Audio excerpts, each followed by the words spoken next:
Michael lounged on the couch, phone in hand, when a message flashed across the screen. "I'm outside.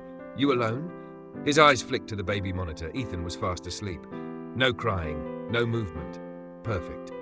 He unlocked the door just enough for Lisa to slip inside. The scent of her perfume filled the space as she wrapped her arms around him. "Missed me?" she murmured, lips grazing his ear. Michael smirked, letting her pull him to the couch. "You know I did." Lisa giggled, tracing slow circles on his chest. "You look tense. Baby keeping you busy?" Michael exhaled. "Yeah, Sarah's been working late. Ethan's a handful, always crawling everywhere." Lisa rolled her eyes. "That's why I don't do kids. Too much stress." They laughed, lost in the thrill of stolen time. Neither of them heard the soft thud of tiny hands pushing against the door, nor the creak as it slowly swung open. Ethan, wide-eyed and curious, crawled past the threshold, drawn toward the golden light streaming in from the hallway. Lisa leaned in, her fingers playing at the collar of Michael's shirt. "Forget everything for a while." Michael's grin widened. "You always know how to make me forget." His phone buzzed. He ignored it. Outside, footsteps paused. A neighbor's sharp intake of breath cut through the silence. "Dear God, whose baby is that?" Inside, Lisa suddenly stiffened. She pointed at the baby monitor, voice dropping. "Michael, where's Ethan?" The color drained from his face. The crib was empty. Michael shot to his feet, heart hammering. He bolted for the door, but the hallway was silent. Ethan was gone. Panic clawed at Michael's throat. He tore through the apartment, throwing open closets, looking under the bed. Nothing. The front door, slightly ajar. "Oh no, Ethan," he whispered. Lisa, sensing his terror, pulled on her jacket. "We'll find him." They rushed outside. The parking lot stretched before them, empty except for a few cars. "Ethan," Michael called, desperation thick in his voice. A rustle near the dumpster. Then a woman's voice. "Looking for something?" Mrs. Harlow, an older neighbor, stepped forward, holding something small and blue. A sock. Michael's blood ran cold. "Where did you find this?" "By the dumpsters," she said, eyeing him suspiciously. "A baby crawling out here is dangerous, you know." Michael felt the world closing in. Had someone taken Ethan? His phone buzzed. He snatched it up, hoping for a miracle. "Unknown number. You don't deserve him. You'll never see him again." A chill slithered down his spine. Lisa glanced at the screen. "Michael, who the hell has your son?" Michael's fingers shook as he reread the message. "You'll never see him again." This wasn't a prank. This was a nightmare. Lisa pulled out her phone. "We need to call the police." Michael grabbed her wrist. "No, if Sarah finds out I lost him while I was with you, I'll lose everything."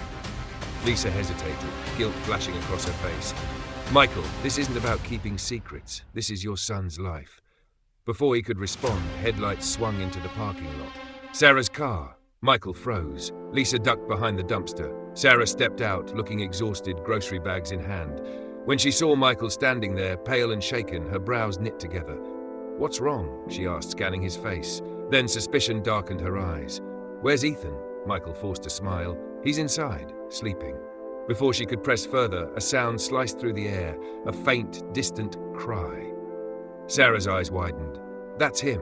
Where is he?" Michael's stomach twisted. The cry was close, but it wasn't coming from their apartment. Then his phone buzzed again, a video message. He hesitated before pressing play. Ethan sat on a cold concrete floor, tears streaking his chubby cheeks. A pair of muddy boots stepped into the frame. A voice, low, distorted, whispered, "Time's running out, Daddy." Sarah saw his terror and lunged for his phone. "What are you watching?" He jerked it away. "It's nothing." "Michael, tell me the truth! Where is my son?" His phone vibrated, another message. Unknown number. "Come alone. Old warehouse at the edge of town. Tell anyone," and he's gone. Lisa gasped, reading over his shoulder. Sarah's phone rang. She answered, her face turning pale. "What do you mean you saw Ethan with a stranger? Who are you?" The phone slipped from her fingers. "Someone took our baby." Michael gritted his teeth. No more running. No more lying. He turned to Sarah, guilt slicing through him. "Sarah, I messed up. I already know," she cut in, eyes brimming with fury. "You were with someone else, while our son was here." Michael swallowed hard. "I'll make this right." "No, we will." They drove in silence to the warehouse. The air was thick with tension. As they approached, a figure stepped out of the shadows. Michael's breath caught. It was Jared, an old friend, one he had betrayed. Jared smirked. "Took you long enough." Michael clenched his fists. Where's my son? Jared circled him like a predator. You stole from me, lied to me, and now I'm returning the favor. Michael's patience snapped. You're using a baby to settle a score? Jared's grin faltered. Let Ethan go, Michael pleaded. I was selfish before. I hurt people, but don't make him pay for my mistakes. Jared's gaze flickered. Then with a sharp nod, he turned. From the warehouse's shadows, Ethan crawled toward the light. Sarah ran, scooping their son into her arms, sobbing. Michael exhaled in relief, but his gut twisted as Jared whispered, Consider this a warning, old friend. As they drove away, Michael glanced in the rearview mirror. Jared stood alone, watching, waiting. Michael knew the past had finally caught up with him, and this was only the beginning. The drive home was silent, thick with unspoken words. Ethan had fallen asleep in Sarah's arms, unaware of the nightmare he had just escaped. But Michael? He felt the weight of something far heavier than guilt pressing on his chest. Sarah didn't say a word. Not about Jared, not about Lisa, not about the fact that their son had been taken because of him. She didn't need to. The way she held Ethan so tightly, the way she refused to look at Michael, it said everything. But Michael's mind wasn't on Sarah's rage. It was on Jared, his old friend, his enemy, and the unshakable feeling that this wasn't over. The next morning, Michael woke up to an empty bed. His heart lurched. Sarah, Ethan. He rushed to Ethan's room, only to find Sarah rocking their son in the dim light. Her face was unreadable, but the shadows under her eyes told him she hadn't slept. She didn't even acknowledge him. Michael knew better than to push. Instead, he walked to the kitchen, his mind replaying last night. Jared's smirk, his words. Consider this a warning, old friend. Why now? Why go after Ethan? Unless... Michael grabbed his phone and scrolled through his contacts. Blocked. Jared had cut off all ties, but Michael still had one person left to call, a number he never thought he'd dial again. Zane. The moment the line connected, a deep voice answered. Well, look who's still alive. Michael didn't waste time. Jared took my son. Silence. Then a low chuckle. Guess he finally found out, huh? Michael's blood ran cold. Found out what? Zane sighed. That the money you borrowed from him, the money you promised to pay back, you never intended to. Michael clenched his jaw. That was years ago. Yeah, and people like Jared, they don't forget. Michael felt a sharp pain in his gut. He had thought Jared was just sending a warning. But what if this was only the beginning? What does he want? Michael asked. Zane hesitated. Look, I'm going to be real with you. Jared isn't just pissed about the money. It's deeper than that. Michael's grip tightened on the phone. Then tell me. A pause. Then Zane's voice dropped. He blames you for his brother's death. Michael's stomach twisted. No, that wasn't my fault, Zane sighed. Maybe not. But Jared? He believes it was. Michael's mind spun. He and Jared used to be brothers in everything but blood, until the night of the accident, the night Jared's younger brother, Eric, died. Michael hadn't been behind the wheel, but he had been there. He knew what really happened. And now, Jared wanted payback.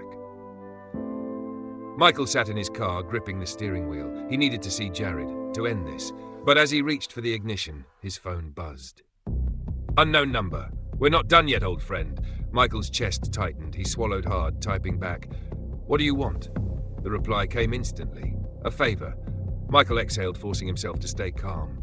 What kind of favor? 3 dots blinked on the screen. Then, you owe me a life. You know who I want. Michael's hands went cold. He did know, and the name sent a shiver down his spine. Lisa. Michael stared at the message. Jared wasn't asking for money. He wasn't just looking for revenge. He wanted blood. Michael's pulse pounded. Lisa wasn't innocent. She had gotten him into plenty of trouble. But did she deserve this? And what would happen if he refused? Would Jared come after Sarah next? Ethan? Michael knew one thing for sure. He had no choice. He had to play Jared's game. But that didn't mean he had to play fair. He typed a reply. Give me 24 hours. Jared's response was instant. 12 or she died. Michael found Lisa exactly where he expected, her favorite cafe, sipping an overpriced latte like she didn't have a care in the world. She smiled when she saw him. Well, look who finally came crawling back. Michael forced a grin and sat down across from her. Lisa, we need to talk. Her eyes twinkled with mischief. That sounds serious. It is. Lisa leaned in, intrigued. Okay, I'm listening. Michael hesitated. How was he supposed to tell her that Jared wanted her dead? He decided to start slow. You remember Jared? Lisa rolled her eyes. Ugh, that psycho? What about him? Michael swallowed hard. He wants you gone. Lisa blinked. Gone, like out of town? Michael didn't blink. Gone as in dead. Lisa laughed until she realized Michael wasn't joking. Her smile vanished. You're serious? Michael nodded. Lisa exhaled, shaking her head. That son of a... Okay, what do we do? Michael had expected panic, tears, screaming. But Lisa, she was calm. Too calm. Something wasn't right. And then it hit him. Lisa wasn't surprised, because she already knew. Michael's stomach twisted. Lisa, what did you do? Lisa's lips curled into a smirk. I did what I had to. Michael's blood ran cold. Lisa leaned closer, voice low. You think Jared's the only one with a plan, or sweetheart? I was never the prey. Michael's pulse thundered, because in Lisa's eyes, he saw something terrifying. Not fear, not desperation. Control. And for the first time, he realized Jared wasn't the only one playing a game. Lisa was playing too. And Michael? He was trapped between two devils. Michael's breath hitched as Lisa sat back, crossing her legs casually, like she hadn't just shattered everything he thought he knew. What do you mean? You were never the prey? He asked, his voice tight. Lisa smirked. Oh, Michael, you think I didn't see this coming? She leaned in, her voice a whisper. Jared's been making moves for weeks. I just made sure I was ahead of him. Michael's jaw clenched. Ahead of him? How? Lisa tilted her head, amusement dancing in her eyes. I knew he'd come after me eventually, so I made a deal first. Michael's stomach turned. With who? Lisa's smirk widened. With the one person Jared fears more than anyone. Michael's pulse pounded. There weren't many people in the world that could make Jared sweat. Only one name came to mind. Victor Moreau. A crime boss. A ghost. A man whose name was only whispered in dark corners. Michael's hands curled into fists. Lisa, tell me you didn't. Lisa shrugged. What was I supposed to do? Sit back and let Jared kill me? No, baby. I don't run. I win. Michael exhaled sharply, running a hand down his face. This was bad. This was really bad. Jared was dangerous, but Victor? Victor was a different kind of monster, the kind that didn't leave loose ends. And now Lisa had dragged Michael into a war he wanted no part of. Lisa must have seen the conflict on his face because she reached across the table, gripping his wrist. Listen to me, Michael, she said, her voice suddenly serious. You have two choices. You can keep trying to play peacekeeper between me and Jared and get yourself killed. She leaned closer, her grip tightening. Or you can pick the winning side. Michael swallowed hard. And let me guess, you think that side is you? Lisa's smile was razor sharp. Oh, sweetheart, she purred. I know it is. Michael pulled his hand away, his mind racing. Jared thought he had Michael cornered. Lisa thought she was untouchable, but there was something neither of them understood. Michael wasn't the same desperate man he used to be, and if they wanted to drag him into their war, then he'd burn the battlefield down first. Michael didn't go home that night. Instead, he drove to the one place he knew no one would expect to find him. An old warehouse, abandoned for years, but still useful when you needed to have a conversation that no one could overhear. A single car was parked outside. Michael stepped inside. Jared was already waiting, sitting on a rusted metal chair, legs stretched out, cigarette in hand. I was wondering when you'd stop running, Jared said without looking up. Michael didn't hesitate. Lisa made a deal with Moreau. Jared's cigarette paused mid-air. His eyes flicked to Michael. Cold. Calculating. Then he smirked. I knew she'd try something, just didn't think she'd be that stupid. Michael crossed his arms. So what now? You kill her? Start a war with Moreau? Jared exhaled smoke, considering. Moreau doesn't get involved unless he has something to lose. Michael hesitated. So if we make Lisa Moreau's problem instead of ours? Jared's smirk widened. Now that is an interesting idea. Michael swallowed. I didn't come here to pick a side, Jared. Jared chuckled. Oh, Michael. He stood, walking over until they were inches apart. You already have. Michael's jaw tensed. Because Jared was right. By standing here, by making this deal, by playing into this game, he'd chosen. And now, there was no turning back. Michael drove home with his mind spinning. Lisa thought she had him wrapped around her finger. Jared was using him like a chess piece. And Victor Moreau? If he got involved, there would be no escape. Michael wasn't a fool. He knew that when powerful people played games, the pawns died first. He needed a way out. But first, he had to survive the night. Sarah was waiting for him when he stepped through the door. Her arms were crossed. Her face was unreadable. "Where were you?" Michael hesitated. He'd lied too much already. Before he could answer, she held up his phone. His stomach dropped. She had read his messages, the ones from Lisa, from Jared, from the unknown number that had sent him the ransom video of Ethan. Sarah's voice was eerily calm. "So, are you going to tell me the truth, or do I have to figure it out myself?" Michael exhaled, stepping closer. "Sarah, I already called the police." Michael froze. "What?" "I called the police," she repeated. "I told them everything, that Ethan was kidnapped, that you didn't report it, that you knew who did it." Michael's pulse thundered in his ears. "Sarah, you don't understand." "I understand perfectly, Michael." Her eyes burned with fury. "You put our son in danger for your pathetic secrets, and I'm done pretending I don't see it." Michael took a slow step forward. "Sarah, listen to me. If you told the police, you just put a target on our entire family." She faltered for the first time. He lowered his voice.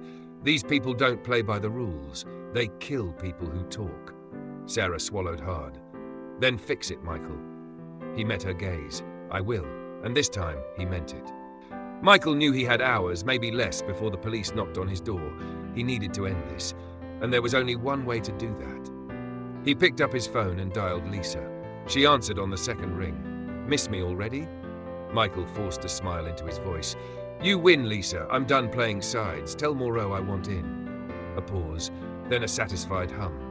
"That's more like it." Michael clenched his jaw. "Let's meet. Tonight." Lisa laughed. "Oh, Michael, are you sure you're ready for that?" Michael smiled darkly. "I've never been more ready in my life." The warehouse was quiet when he arrived. Lisa was waiting, dressed in black, smiling like a cat who'd caught a mouse. "You came alone," she purred. Michael nodded. "Like you said, I'm picking the winning side." Lisa stepped closer, running a finger down his chest. "Smart boy." Michael held her gaze. "One question before we seal this deal." Lisa raised a brow. "Ask away." He leaned in, whispering against her ear. "How does it feel to be set up?" Lisa barely had time to react before the doors burst open. Red and blue lights flooded the warehouse. FBI agents stormed in, guns drawn. Lisa's face twisted in rage. "Michael, you—" "Lisa Montague," an agent barked, stepping forward. "You're under arrest for conspiracy, racketeering, and attempted kidnapping." Michael stepped back as Lisa was slammed against the hood of a car. She thrashed, spitting curses. Her eyes found Michael's. "You think this is over?" she hissed. Michael held her gaze. "I know it is." She laughed, low and dangerous. "Oh, Michael," she purred. "You have no idea what you've just done." As they dragged her away, Michael exhaled. He should have felt relief, but deep down, he knew she wasn't lying. This wasn't over.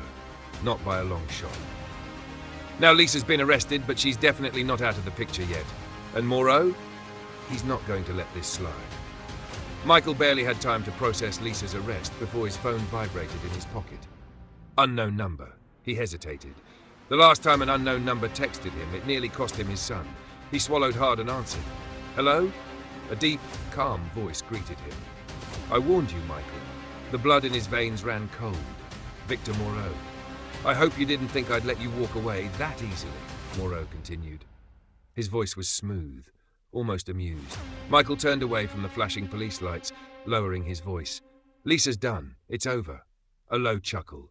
"Oh, Michael, do you think I need Lisa?" Michael's throat tightened. Moreau sighed, almost pitying. "She was useful, but unlike you, I don't get attached to my pawns." Michael clenched his jaw. "What do you want?" A pause. Then, "I want you to suffer." Click. The call ended. Michael's breath came fast and shallow. Moreau wasn't just threatening him. He was promising something. Michael turned back toward the FBI agents, Lisa's scream still echoing in the distance. He wasn't safe. Not even close. Back at home, Michael found Sarah sitting on the couch, arms wrapped around Ethan. She didn't look up as he entered. For the first time, he didn't know what to say. Finally, she broke the silence. "Was it worth it?" Michael exhaled. "Sarah, I called the police because I thought it was the right thing to do," she interrupted. Her voice was shaking. "But now, I think I just signed all of our death warrants." Michael sat beside her, rubbing his face. I made a deal with the FBI. Lisa's out of the picture. They're going after Moreau next. Sarah laughed, a cold, bitter sound. You think they can stop him? Michael hesitated, because deep down, he knew the answer. Sarah turned to him, eyes red from crying. You have no idea who you just went to war with. Michael stared at her. There was something in her voice, something off. Then she said it.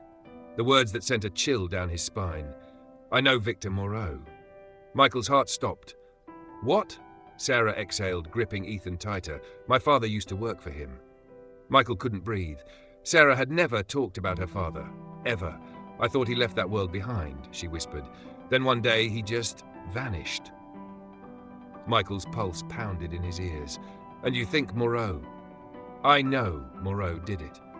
A tear slipped down her cheek. Because 2 months later I got a letter in the mail.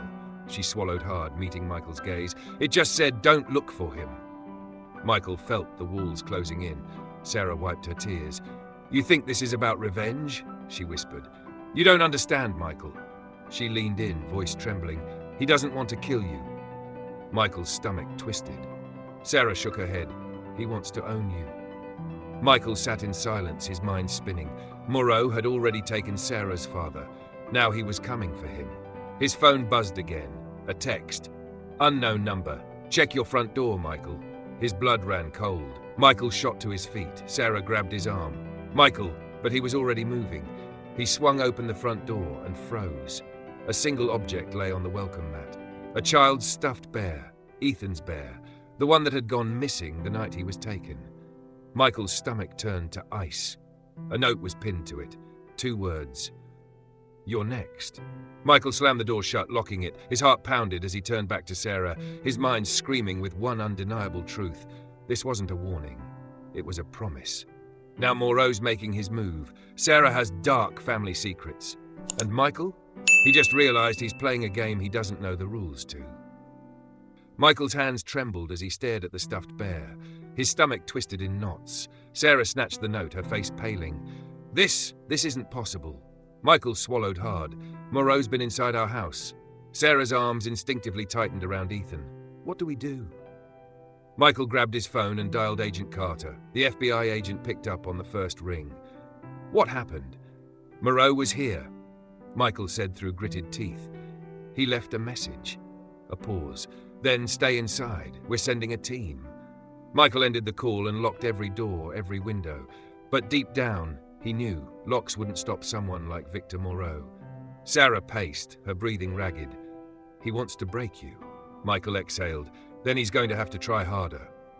The FBI agents arrived an hour later, searching every inch of the house. They found nothing. No fingerprints, no forced entry. It was as if Moreau had never been there. Agent Carter crossed his arms. He's taunting you. Michael clenched his fists. Then let's stop playing his game. Agent Carter nodded. We're moving you to a safe house. Sarah bit her lip. Will that even help? Michael met her gaze. We don't have a choice. As they packed up, Ethan fussed in Sarah's arms. She rocked him, whispering, Shh, baby, we're okay. Michael wanted to believe that. But as they drove away, a black car idled on the other side of the street, and inside, a shadowed figure watched them leave. Moreau was always one step ahead. The safe house was a cabin in the woods, guarded by FBI agents. Michael should have felt safe. He didn't. Late that night, his phone buzzed. Let's end this, Michael. Michael's pulse pounded. Come alone. No FBI, no Sarah, just you. Michael's hands tightened around the phone. Moreau was inviting him into the lion's den, and the worst part, Michael was considering it. Michael waited until Sarah was asleep. Then he slipped out. The location Moreau sent was an abandoned warehouse, the same place Ethan had been taken. Michael stepped inside, his heart hammering. A single chair sat in the center of the room. Moreau stood behind it, smiling. I knew you'd come. Michael's fists clenched. What do you want? Moreau gestured to the chair. Sit. Michael hesitated. Moreau's smirk widened. Or I can send Sarah a gift like the last one. Michael sat. Moreau leaned in. You think the FBI can protect you? I own people in that agency. You'll never be free from me. Michael's jaw tightened. Then why am I still alive? Moreau chuckled. Because, Michael, I don't want you dead. He leaned in closer, whispering. I want you ruined. Michael's stomach twisted. Moreau slid a file across the table. Inside were pictures. Him, Lisa. Moreau grinned. Your affair was just the beginning. Michael's breath hitched. Moreau's eyes gleamed. I can destroy you whenever I want. Michael's world spun. Moreau wasn't after revenge. He was playing a long game. Michael's hands curled into fists. What do you want? Moreau's smile turned cold. Everything. The next morning, Michael returned to the safe house. Sarah's eyes burned with suspicion. Where were you? Michael forced a smile. Just getting air. Sarah frowned but let it go. But deep inside, Michael knew. Moreau wasn't done, and neither was he. Michael wasn't running anymore. Now, he was playing to win, to be continued.